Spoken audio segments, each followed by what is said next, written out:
Twin brothers are killed in Bakersfield during a deadly weekend in Kern County. Bakersfield's homeless situation is putting a new shelter plan on the fast track. And soon, we're wrapping up our 17 Days of Christmas toy drive, but you still have time to drop off gifts. This is 17 News at Noon. Good afternoon to you. I'm Alex Fisher. We begin with new information about the homicide investigations from over the weekend. We've learned twin brothers were killed in a shooting in East Bakersfield. We want to show you a picture of Jules William Ginnis and John Andrew Ginnis III. They were 30 years old. The shooting happened around 5 a.m. on Saturday morning on Butte Street. That's near the intersection of Union and East California Avenues. Meantime, two Bakersfield police officers who were on the way to the crime scene crashed their vehicle after rolling over several times. The crash happened on Highway 178 near the Beale Avenue exit. Both officers had major injuries. And about an hour later, sheriff's deputies were called out to the Lamont area after someone found a body. That body was found near Myrtle Avenue and School Street. That's near the School Street Market. KCSO says homicide detectives are working this case. And then yesterday morning, around 10:45, another man was found dead in East Bakersfield. This was at Superior Meds on Niles Street. Deputies say they found the man dead inside the shop. We do not know how he died at this point. A frantic search across the state last night and into the morning for a 2-year-old girl ends with some good news. Earlier today, you may have received an Amber Alert about the little girl. She was last seen with her father, Victor Magana, in San Jose. He was considered armed and dangerous. That's when CHP sent out an alert across the state. But within the last few hours, the 2-year-old was found safe in San Luis Obispo. Magana was also arrested. All right, we're going to take a look at your forecast on this Monday with Kevin. Alex, it was a chilly morning, and temperatures this afternoon expected into the mid-50s under sunny skies, a light wind until later on tonight. We actually have some strong winds expected this evening. We're going to talk more about that in just a little bit. We should be right around 56 by 3 and then slipping back into the 40s by 7 o'clock this evening. And then for the mountains, we're looking at 40s for the rest of our afternoon here, and then slipping back into the 30s tonight by 7 p.m. We'll be right near 34. Again, some strong winds for this evening. I've got much more on that coming up in just a few minutes. All right, Kev, thanks so much. The Trump administration intends to announce the withdrawal of about 4,000 troops from Afghanistan as early as this week. That's according to 3 current and former U.S. officials, and characterized it as a phased withdrawal that would occur over a few months. The officials said the withdrawal will leave between 8,000 to 9,000 U.S. troops in Afghanistan. NBC's Matt Bradley has more. Well, we've heard from several Taliban officials that this is news to them, too, this news of a drawdown in U.S. troops, but they're not surprised. The U.S. negotiating team hadn't told their Taliban counterparts, and the Taliban's top brass are, of course, learning it from the media, just like the rest of us. The president appears to be announcing this massive withdrawal that would be pulling out about a third of U.S. soldiers who are currently in Afghanistan, only days after his peace envoy resumed negotiation with the Taliban, and what was, again, another surprise decision, even for many American officials. So now, as always, this drawdown is consistent with the president's long-term policy in Afghanistan. He's always said he intends to untangle U.S. soldiers from these interminable wars in Afghanistan and the Middle East. And Afghanistan has been the longest and among the most expensive military adventures in U.S. history. But there isn't much to show for those 18 years of U.S. occupation in Afghanistan. The president seems determined to get out of Afghanistan, and he said that the Taliban is eager to agree to a ceasefire. Now, Taliban representatives have told NBC News they're interested in signing a comprehensive peace deal. The question is whether the U.S. can get them to stop fighting during these negotiations. Matt Bradley, NBC News. A person was arrested for allegedly starting fires in central Bakersfield over the weekend. Police say the suspect was starting fires in the area of Highway 99 and California Avenue near the railroad. That was around 1 o'clock yesterday afternoon. Bakersfield Fire also responded. The suspect, who remains unidentified, ran towards Saunders Park in southwest Bakersfield, where he was arrested after a short vehicle pursuit. The second meeting on a new emergency homeless shelter for Bakersfield is happening later today. A low-barrier shelter would allow residents to bring partners, their belongings, and pets with them. But there has been concern over where that shelter will be located. The city is discussing two potential sites, one on East Brundage Lane, the other on Brown Street. Today, the meeting will start at 6 p.m. at the MLK Community Center at 1000 South Owen Street. Everyone is encouraged to attend. In sports news, the Eagles are flying high. Bakersfield Christian High School brought home a state championship over the weekend. But for about the first half of the game on Saturday night against Rancho Cotate, it didn't look like the Eagles would bring any hardware home. Down 14-0 until Dominic Gamboni connected with Chris Gutierrez. And the rest, as they say, was history. The game was quickly tied at 14. Then BCHS came back strong, scoring 35 unanswered points. The final score, 42-21. And if you didn't hear it at the beginning of the story, Bakersfield Christian Eagles, state champions. It's legendary, man. I know I'm never going to forget this. I know that since my freshman year, this is the one goal, and it seems so far away to reach, especially these last 2 years. But with this group, with this team, I mean, we were one family, so we could get anything done. So we went there in 2016, we lost it, but we came back. This was our time. We were destined to win this. Yeah, you never want to get too ahead of yourself, but in the third quarter when we started pulling away, we found our roots. We started playing Eagles football, and I knew that it was our game. Since we were freshmen, we were just motivated, and we came out there and we balled out. We've been waiting on this moment for our whole life. Oh, it's amazing. It's a dream come true, honestly. Being out here with all my brothers, winning this state title, is nothing like I ever experienced before in my life. Yeah, during halftime, we all got pretty pumped, and we learned what we were doing wrong, and we just executed it, and I just ran the ball really hard. The once upon a time 8-man football program now home to the Division 3A state champs. Again, we just want to say congratulations to BCHS. Well, it is the season of giving, and our 17 Days of Christmas toy drive is getting close to the end. And if you're thinking of donating a toy, the good news, there's still time because we're collecting toys and gifts until tomorrow. Now, you're looking at video of some of the incredible donations that we've received so far this year. The toys will benefit children and teens through the Bakersfield Homeless Center and the Boys and Girls Clubs of Kern County. You can drop off new unwrapped gifts at our studios here at 2120 L Street, the Homeless Center on East Truxton Avenue, or at the Boys and Girls Club on Niles Street. And just don't forget about those teens. All right, well, it is the busiest time of year for deliveries, and drivers are in a rush. But one driver is being criticized by how he delivers packages. That story coming up. Welcome back. A home security camera captured a UPS worker hurling a holiday package at a house in Connecticut on Friday. The homeowner thinks the delivery driver needs to find a new line of work. Roger Suzanne has more. We just enjoy the holidays. Everyone who drives by Cheryl's home in Plantsville knows she loves everything about Christmas. The lights, the trees, even the shopping. I have a lot of extra Christmas wrapping to do this year. But Cheryl says it's a good thing Santa doesn't deliver gifts the way a UPS employee did today. Check out this surveillance video she captured. The driver just chucks Cheryl's package splat against the garage door. He had my package in his hand, and he put it back like this, almost like he was throwing a baseball, and it just went boom. Fortunately, nothing in the package, which included clothing, a coffee mug, and several ornaments, was broken. But the more Cheryl watched the video, the angrier she felt. Her happy holidays nearly transformed to bah humbug.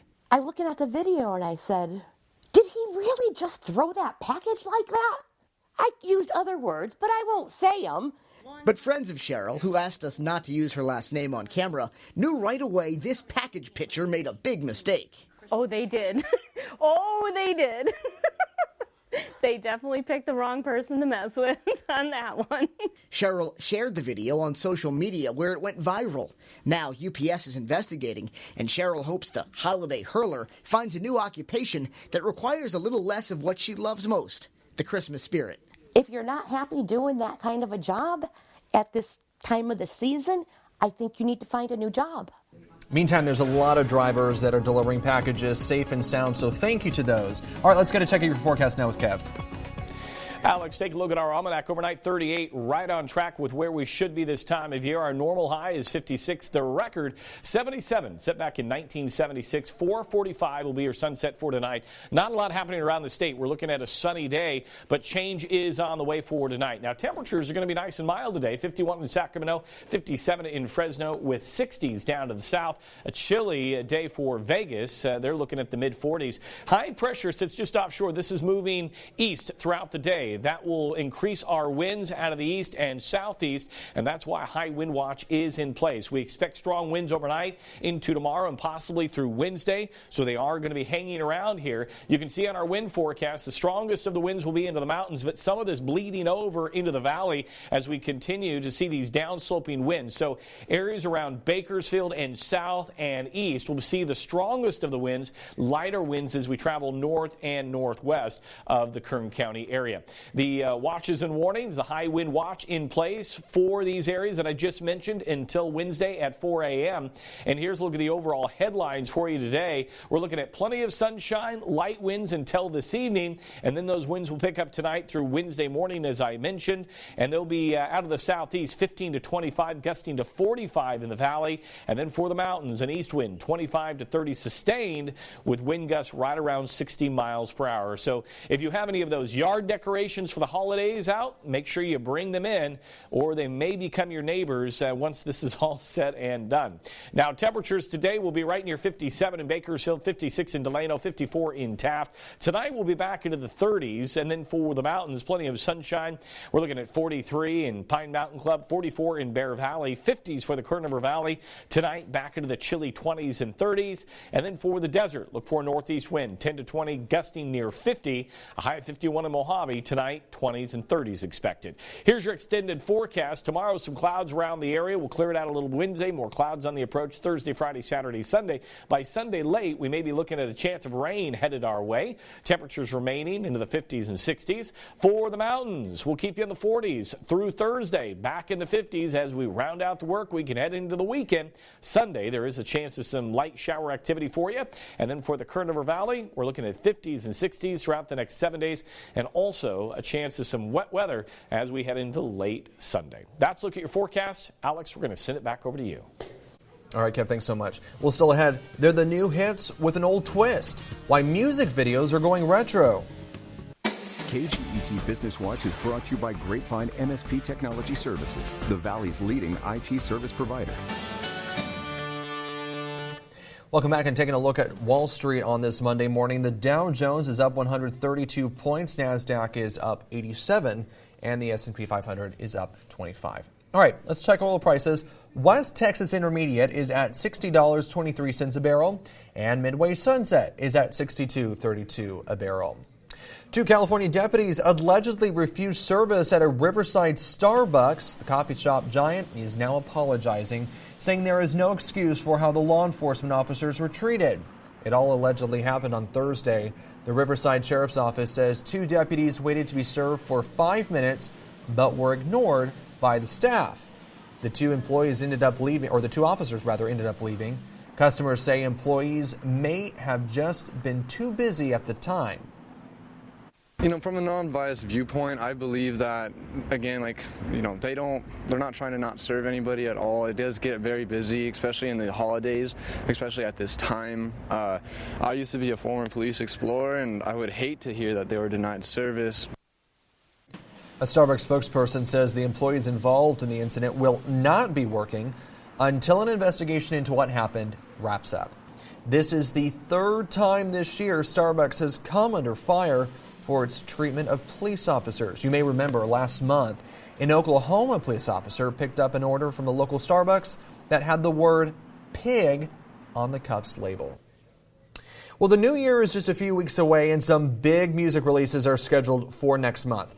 Rick Demagilla has the story in our Music Monday segment, but do not adjust your set, as some videos in this story intentionally look lower quality than you've become used to.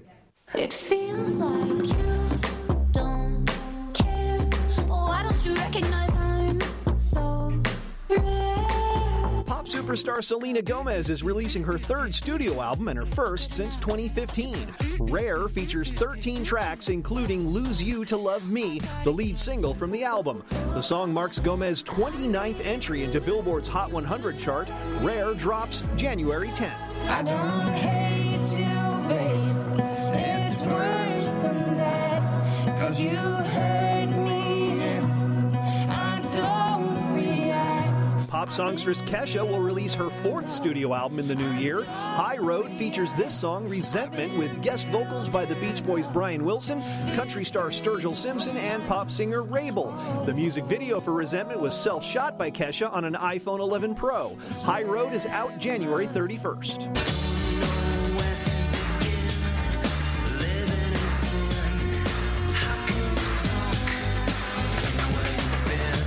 Synth-pop supergroup Electronic was formed in the late 80s by Smiths guitarist Johnny Marr and New Order vocalist Bernard Sumner. The dance duo's self-titled debut featuring the song Get the Message is getting a new vinyl treatment. Rhino Records is reissuing the album on traditional black vinyl alongside a limited edition white vinyl version. You can drop the needle on Electronic on January 24th. In Hollywood, I'm Rick Damigella. Well, still ahead, he's made headlines for several years now over his accusations of sexual assault. But now, for the first time, Harvey Weinstein is speaking about those allegations before his trial coming up in just a couple of weeks. We're back after the break. Welcome back. Former movie mogul Harvey Weinstein breaking his silence yesterday, and the timing appears to be no accident with his criminal trial quickly approaching. The New York Post says they sat down with Weinstein in his hospital room on Friday, just one day after he underwent spinal surgery. In that conversation, Weinstein was not only unapologetic, the Post describes him as whining about being a forgotten man. Many of his accusers saying it's a shameless bid for attention on the eve of his criminal trial, which is set to begin January 6th. Here's NBC's Kate Snow. This morning, Harvey Weinstein unapologetic in a shocking new interview with the New York Post, asking the world to remember him for all the good he's done for women over the course of his career, not for the rape and sexual assault accusations against him, saying, "My work has been forgotten." The disgraced Hollywood producer insisting, "I made more movies directed by women and about women than any filmmaker, and I'm talking about 30 years ago. I'm not talking about now when it's vogue. I did it first. I pioneered it. It all got eviscerated because of what happened." What happened was that more than 80 women accused Weinstein of a variety of sexual misconduct, including harassment, sexual assault, and rape. Overnight, 23 of those women issuing a statement in response to Weinstein's interview. Harvey Weinstein is trying to gaslight society again, they write in part, adding, he says in a new interview he doesn't want to be forgotten. Well, he won't be. He will be remembered as a sexual predator and an unrepentant abuser who took everything and deserves nothing. Actress Gwyneth Paltrow has said the former studio head tried to sexually assault her when she was 22. But in the new interview, Weinstein says he advanced her career, paying her top dollar to star in a film. She was the highest paid female actor in an independent film, higher paid than all the men. Paltrow's representatives say she has no comment. The New York Post says Weinstein refused to speak specifically about the allegations against him. He has previously said any sexual encounters were consensual, and he's pleaded not guilty to the 5 sexual assault and rape charges he's facing. Weinstein also told the Post he wanted to prove that he wasn't exaggerating about his health condition. Last Thursday, he underwent an operation on his back. Earlier this month, he was seen arriving at court using a walker, complete with tennis ball sliders. Last week, NBC News reported Weinstein reached a potential $25 million deal to settle civil cases with more than 30 accusers. And right back here, Harvey, if you don't mind. Under that tentative agreement, Weinstein would not admit any wrongdoing, and he wouldn't pay accusers out of his own pocket. A statement last night from an attorney for 3 accusers calls the potential settlement inadequate and paltry and calls Weinstein's new interview a public relations stunt. But Weinstein insists his life's work is greater than the allegations against him. "I want this city to recognize who I was instead of what I've become." That was Kate Snow reporting.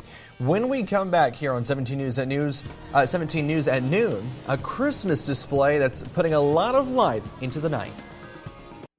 Welcome back. We got our first look at Tokyo's new Olympic Stadium. The venue will host the opening and closing ceremonies for the 2020 Games. Wood and greenery embody the Forest Stadium theme. A walkway on the 5th and the highest floor, dotted with greenery, is dubbed the Grove of the Sky.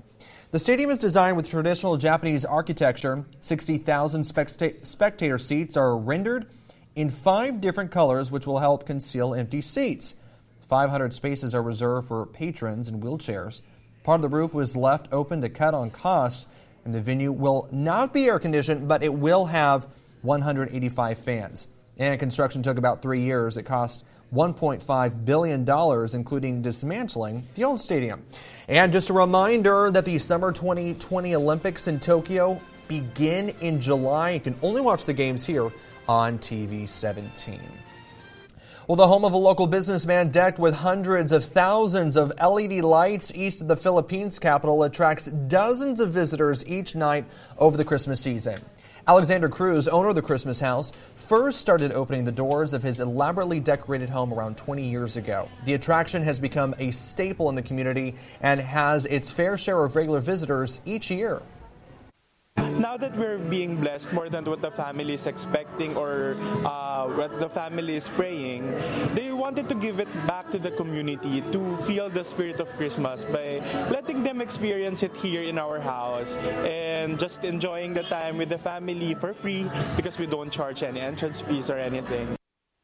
It was an impressive display, and just a reminder that because of the gusty winds that we could see here in Bakersfield and the other valley locations and up into the mountains, keep in mind that if you have Christmas decorations, you don't want them to blow away. So keep in mind. Thanks for joining us. We'll see you back here at for the news at 5. 17 News, your local news leader, continues 24 hours a day on KGET.com and our 17 News app in the spirit of the Golden Empire. 17 News.